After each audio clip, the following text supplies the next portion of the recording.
Hey guys, welcome back. On today's episode, we're going to see how we can have a different title for each page on our application. You guys may have noticed that right now, all the pages on our application show ideas or basically the website name, right? So it doesn't change. If I go to a profile page, we get ideas. I go to the feed page, exact same thing.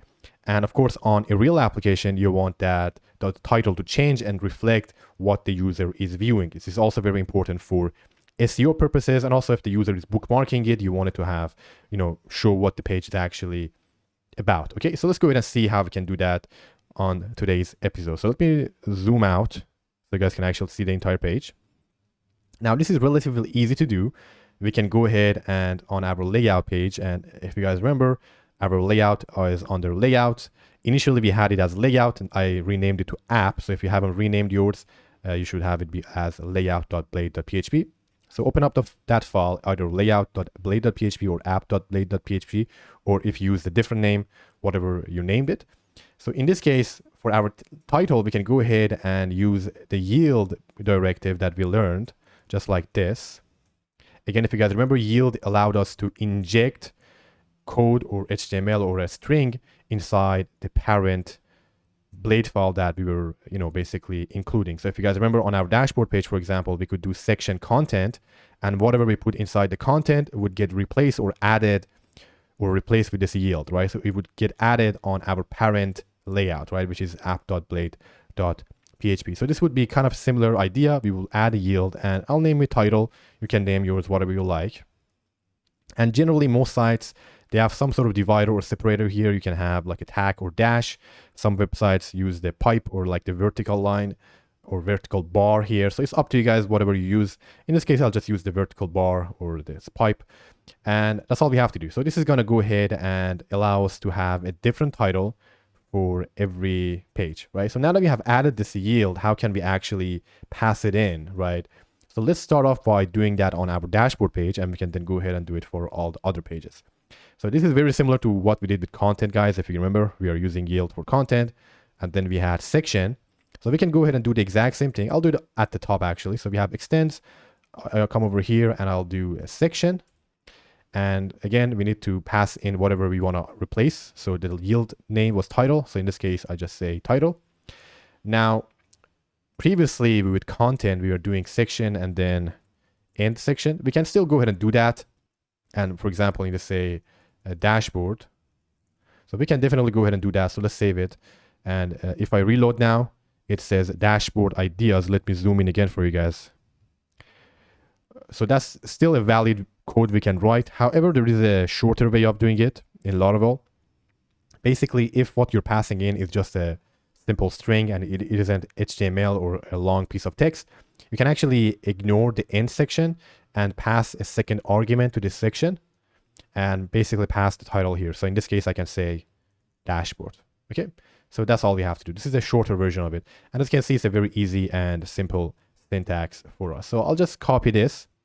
And if I go back again, guys, it is still showing dashboard. I'm not going to zoom in, but it is indeed showing dashboard. So we can now go ahead and use this exact same section title on all our page and change the title to whatever you like. So I'm going to try to do it for all the pages. If I forget something on the video, guys, I'll do it off screen. So you can go ahead and do that yourself as well. So we already did it for dashboard. Let's go ahead and do it for terms. I'll just name it terms. Let's add a space. Next up, I'll do it for our users edit, which I believe is going to be the profile page. So I'll just call it edit profile.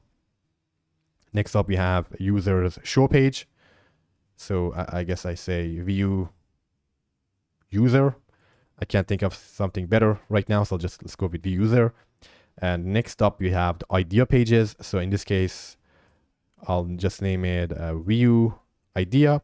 Or what we could do, guys, is we could also add that idea's name, right? Or the title of that idea. So because we do have access to the idea. So in this case, for example, I could say idea. Now let's open up our idea model, guys.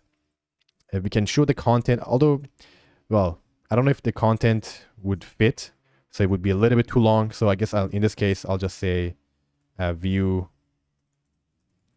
idea. We could do that for the user page. So let's go back to the user page.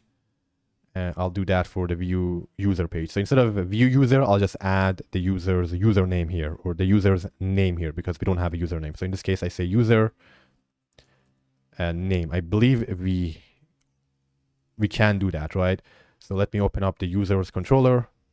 On the show page, we are indeed passing in a user variable, so we should have access to this. So I can say username. Now let's just double check that this is indeed working. And it is now working, guys. So it's showing a coding flick and then our website name, as you can see. So it is indeed showing the user's name, not username. Okay, so let me zoom out real quick. So that's it for this page. And again, guys, if you like, you can go ahead and customize this for your needs. I'm just quickly running through them. And I believe that's all the pages we have. Did I forget any of the pages? Oh yeah, we also have login and logout. So let's do quickly those. I'll do login. I'll do register, not logout. And I'll also do it on admin dashboard. And I believe that's all the pages, guys. If I forget one of them, I'll do it off screen. It's not really important. Again, it's the exact same thing repeated multiple times. So let's just double check the profile page. Indeed, it is working. Admin page. I'll log out. I'll look into the login page. It is indeed working. Register page is also working. So super simple stuff, guys. Just go ahead and use yield. Now, if you are using Blade components, because I haven't covered Blade components, there are a couple of different ways you could achieve the same thing, but this is the simplest way of doing it. And since we're already using yield, I thought this is the best way to do it for now. But yeah, if I cover Blade components, I'll show you guys another way of doing it, hopefully in future videos or on kind of a individual Laravel video on my channel. So that's it, guys, for today's episode. If you have any questions, you can ask me in the comment section below. As always, if you enjoyed the video or you want to see more, make sure you smash that like button and subscribe to the channel so you get notified of the latest videos. It's also a good way to support the channel and let me know you guys are enjoying the content and you want to see more. That's it, guys. Have a great day. Bye.